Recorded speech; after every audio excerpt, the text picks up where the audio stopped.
sisters, it's a great pleasure to be addressing the Belladrum Festival tonight. As Maxwell says, this is the 72nd meeting I've had the pleasure of addressing on the question of Scotland's freedom. Because what we've got on 18th of September is an opportunity that is a once in a generation opportunity, a once in a lifetime opportunity. It's a chance to create a new and a better Scotland for you to live in, but much more importantly, for your children and for your grandchildren to live in.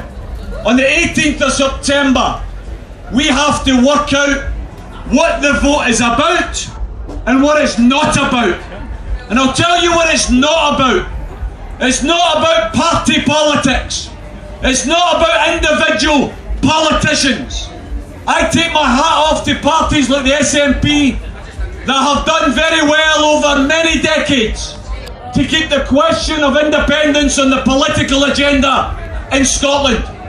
But on the 18th of September, the ballot paper that we will be presented with doesn't have the SNP on it, doesn't have Alex Salmond's name on it.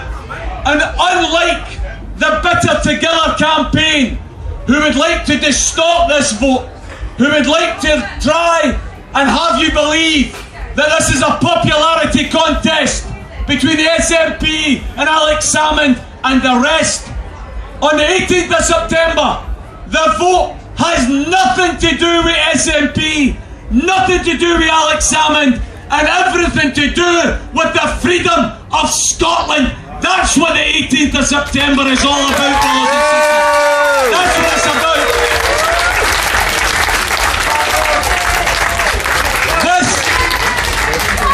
This vote itself is about freedom. And some people might say, oh, come on, Tommy, because you're up north, maybe you're trying to gild the lily a wee bit, maybe you're trying to over-egg the pudding. Where's the Claymore? Where's the kilt? Where's the Braveheart videos? Brothers and sisters, having a lack of freedom comes in many shapes and sizes. As I say at the meetings, it's not as if we're in shackles, it's not as if we're in chains, we're not even in handcuffs, and I've been in a few of them so I know what they're about. And just in case there's any gutter journalists here, none of it for kinky reasons, I've got to say.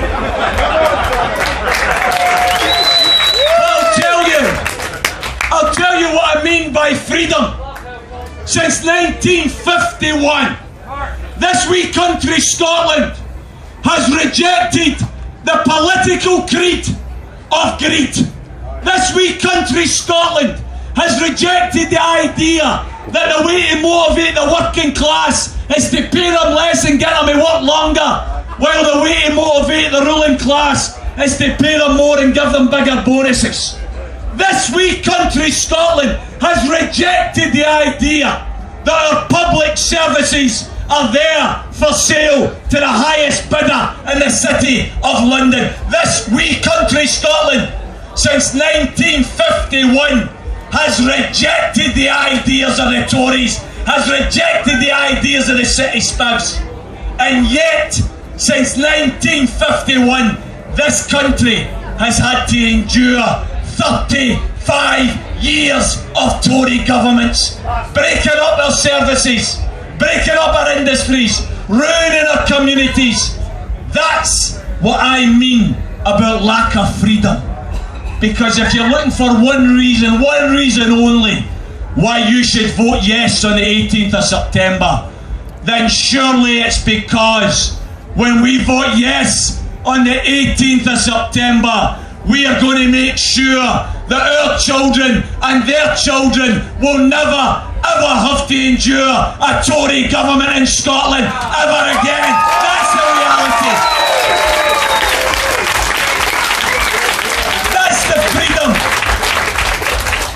That's the freedom we have in our hands, brothers and sisters. And it's a freedom that doesn't have to be fought for with an armour light or a catapult or a stone. All we're asking you to do is to pick up a wee lead pencil and score it against yes. We've also got the freedom. The freedom on the 18th of September, and you have to waken up to this. If every one of you believe in the idea of a free public health service that is there when you need it, not because you can afford to pay for health, but because it's there as part of society, paid for through general taxation. If you believe in a public health service, you'd better vote yes on the 18th of September, because they're privatising it in England. They've already passed the Health and Social Care Act. And what they'll do next, if we refuse to take the opportunity to take our destiny in our own hands, is they will squeeze our budget so much that they'll try and force us to privatise our health service in Scotland as well. By the way, it's not just health. Think about education. Think about the reality of young people being encouraged to get themselves a qualification, to get themselves a degree, to go to university, to better themselves, to make them more employable. Why is it here in Scotland we have managed to resist the idea of introducing upfront tuition fees in order to open up the gates of the universities to working class kids as well as the middle classes and the ruling classes? And yet in England, you now have the reality of tuition fees up front, £9,000 a year to send kids to university. How many working class families are going to be able to afford to pay £9,000 a year to send their kids to education? If we vote no on the 18th of September, we're effectively saying goodbye to free education as well, because what they'll do is they'll sniff the blood in Westminster. They'll say, aye, the jocks, they can all sing Flower of Scotland when the international team's playing, but when it comes to the real decisions about whether they've got the bottle to take over their own affairs, they don't have the courage. That's why we'll come up and we'll privatise their health. We'll come up and we'll privatise their education. They'll take away our public services because they'll smell the blood. Brothers and sisters, here's another reason. Here's my final wee reason before we move to questions. We've got the freedom here in Scotland to do something that I think will be celebrated across the planet. I don't know about each of you. I, for many years, has believed very, very firmly that nuclear weapons are immoral. And in 1996, after many years of the big countries refusing to debate it, the smaller countries managed to force a debate at the International Court of Justice. And the International Court of Justice in 1996 declared that nuclear weapons are illegal. The reason they're illegal is under the Geneva Convention, under the rules of engagement in conflict, you are not allowed to use weapons that are indiscriminate. You are supposed to target combatants. You're supposed to target opposing armies. Brothers and sisters, there is no single more indiscriminate weapon on the planet than nuclear weapons. They kill everyone. They kill everyone and everything. And I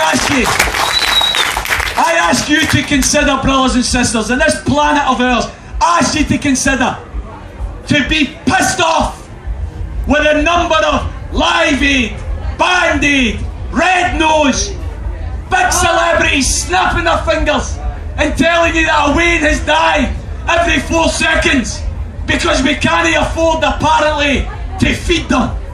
We can't afford to cure cholera and dysentery and diarrhea. We can't afford mosquito nets.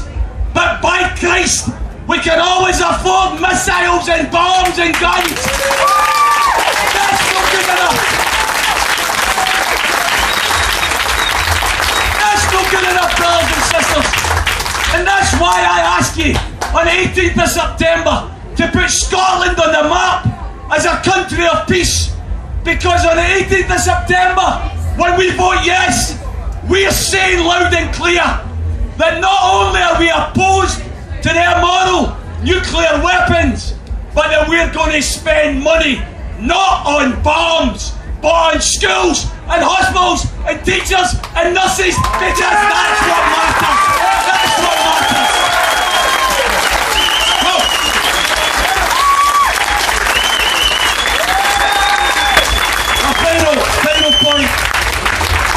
Final point, brothers and sisters, is this. The opponents of the yes vote tell you that there's going to be doom and there's going to be darkness if we vote yes. I ask you to reject those prophets of fear. I ask you to bear in mind the guiding philosophy of the great Nelson Mandela. May your life's choices be guided by hope, not by fear. Please vote yes on the 18th of September. Thanks very much.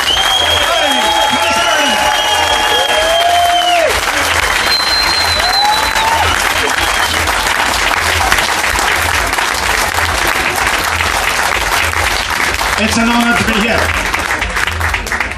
Now, can you put your hands up? Number 1, if you're going to vote yes. Number 2, if you're going to vote no. Or number 3, if you're undecided. Number 1, who's going to vote yes? Well, there's a surprise. Who's going to vote no? Well, we got 3, 4. Who is still undecided? Ah, interesting. Well, in that case, we're going to have an independent Scotland in about 41 days. Now, I'm a hack, and I tell you, I believe we are. I genuinely believe that Alex Salmond will push it through. The man's a genius at these kinds of things. Anyhow, in the last 2 days, I've been wandering around you, amongst you all, asking for questions for Tommy Sheridan. And so before we just, okay, take care. Before we go on to open mic, I just want to say some of the questions.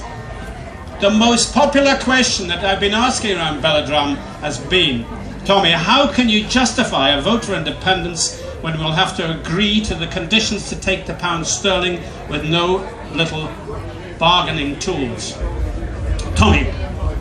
Maxwell, I think it's a very good question, and you know, you yourself fell into a wee bit of a trap there when you talked about how in 41 days Scotland's going to become an independent country because Alex Salmond's going to push it through.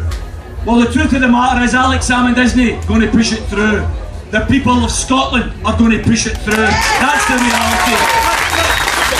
And when it comes to questions like the currency, when it comes to questions like the European Union, when it comes to questions like the head of state, what we have to clarify is you are not voting on the 18th of September for any of those questions. You're voting on the 18th of September for the right to decide those questions in the future. That's what you're voting for. Because it is perfectly acceptable for Alex Salmond on behalf of the Scottish Government to suggest that what we need is a currency union with England. I've got to say to you, brothers and sisters, in 2 years' time there's going to be a general election in Scotland, and people like me and many others are going to be saying, no, I don't want a currency union with England. I don't want the Bank of England having anything to do with Scotland as an independent nation. I want Scotland to have its own currency, backed up by our oil and our gas reserves. And the reason why, I want an independent, publicly owned bank that is able to release the funds to build the new council houses we need, to build the new hospitals, to build the new schools. I don't want the Bank of England to turn around and say, oh, I'm awful sorry, you want to do all that? We're not releasing the money. Absolutely not. I want a genuinely independent Scotland. Alec and others can argue for currency union. I'll be arguing for a Scottish currency. Alex and others can argue for the Queen to be the head of state. I'm arguing for a republic. Alex and others can argue for the European Union and for automatic membership. I'll be arguing for bilateral trading agreements with Europe. I don't think we should be in the European Union. I think it's a con. I think it's corrupt. That's the point about the tent that we're in. The yes tent is very, very big. We agree 100% on a yes vote, but there are other decisions and other issues which are still to be worked out in the future. If we vote no, forget all those issues, because you will not decide them. If we vote yes, you, the people of Scotland, will decide all of those issues. That's what's important.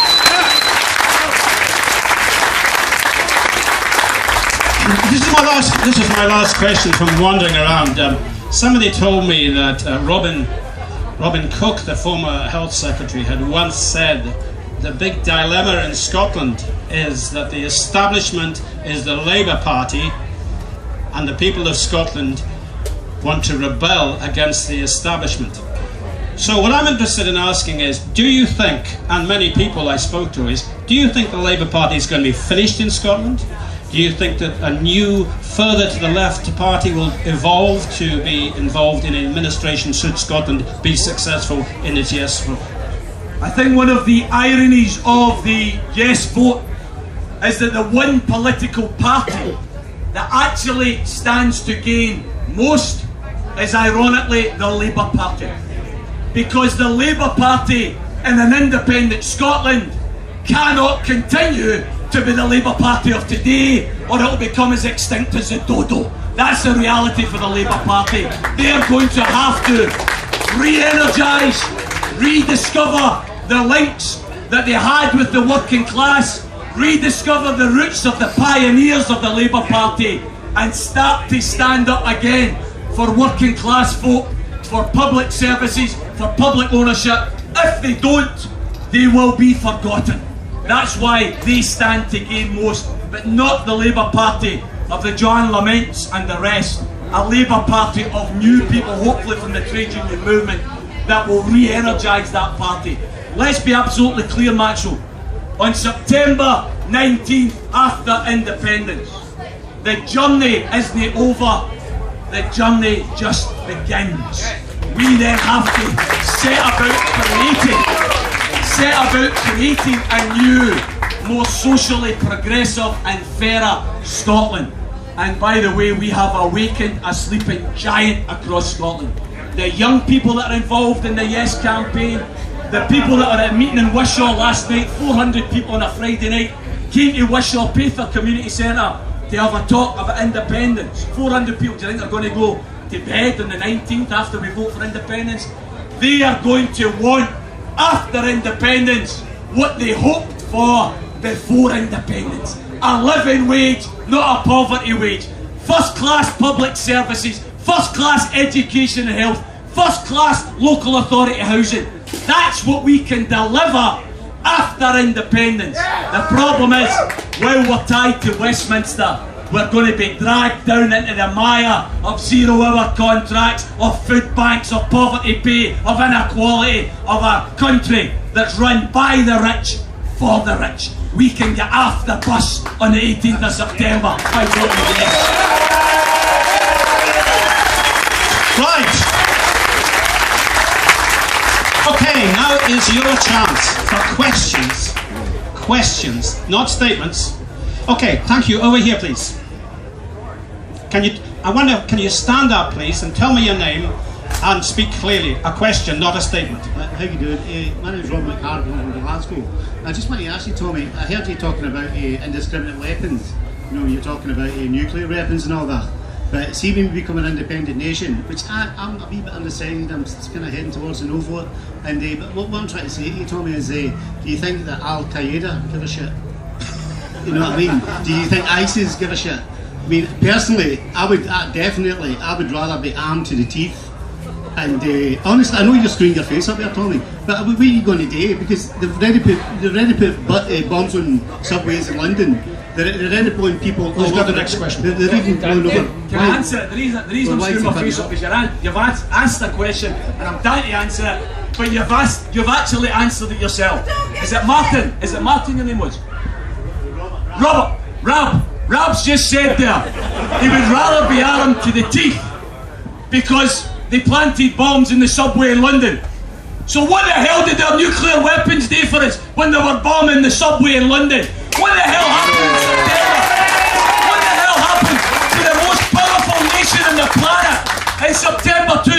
and won 9/11. Where did the nuclear weapons come in then? Absolutely useless, Rob. And what I want, do you know what I want, Rob? Youth for Glasgow.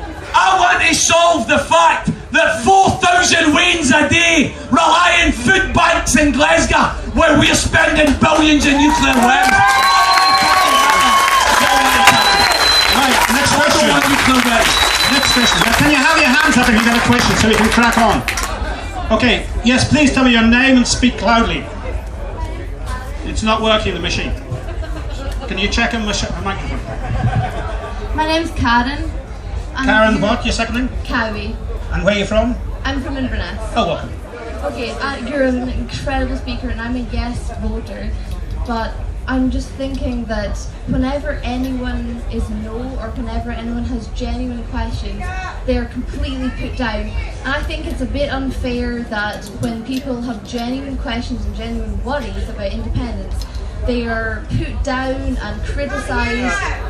They're put down and criticised for being no, instead of when yes voters are actually answering questions, because people are worried. I mean, it's a scary thing, and I understand that, and I'm voting yes. Your question is? But I'm just worried. I'm just asking why people are more interested in criticising no voters rather than Karen. That's great. Thank wanting to answer their own questions. Thank you. Karen's made what I think is a reasonable, very reasonable point, because what we've got to understand here as a small country is, regardless of what happens on the 18th of September, we're still all going to have to coexist on the 19th of September. And I think we should treat everyone the same before the referendum as we're going to do after the referendum. That's why when people want to ask questions, when people want to make debating points, we should be respectful of those points. I'm not saying you don't argue forcefully. I'm not saying you don't argue passionately. Rab's asked a question there about nuclear weapons. I'm passionate about that, whether we've got independence or no. That's just a question that has to be answered anyway, regardless of whether we're independent. But I do appeal to everyone to please give respect to all of the spectrum of views. I think, Karen, part of the problem is that the yes campaigners are very, very sick and tired of the biased media that absolutely refuses to give a fair representation to the valid arguments of the yes campaign. And the British establishment, the multi-millionaires and all of the hangers-on are all coming together now to try and crush the vision of a yes vote. For instance, small point, but why the hell are the organisers of this event asking the stewards to take yes bloody stickers off people? Absolutely ridiculous. And it's that type of thing, Karen, that I do think then leads to maybe an overreaction in terms of debates. But I would appeal for everyone to have tolerance of all spectrums here, because after 18th of September, those who voted no, we have to bring them under our wing and help them to help us build the new independent Scotland that we're going to. Fantastic. Next question, and can you say your name loud and clear and make the question simple and straightforward? Okay, no problem. Hi, Tommy, over here. My name is Gavin Box. I'm actually a friend of Anne McLeod's. Get on with it, Gavin. Okay, we're entering a critical stage. Salmon dropped the ball in the live debate. Do you think Nicola Sturgeon should be put in for the second one? Gavin, I'll be absolutely honest, mate. I think it's irrelevant. I think it's absolutely irrelevant. I don't think TV debates are going to decide this vote. I think they may be marginal. There may be some people who make up their mind based on what they hear in a TV debate.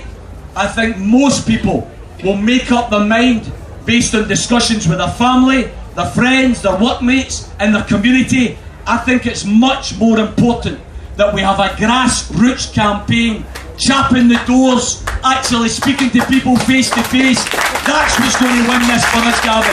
And that's the strength of the yes campaign, and it's the weakness of the no campaign. They don't have an army on the ground because they don't have anything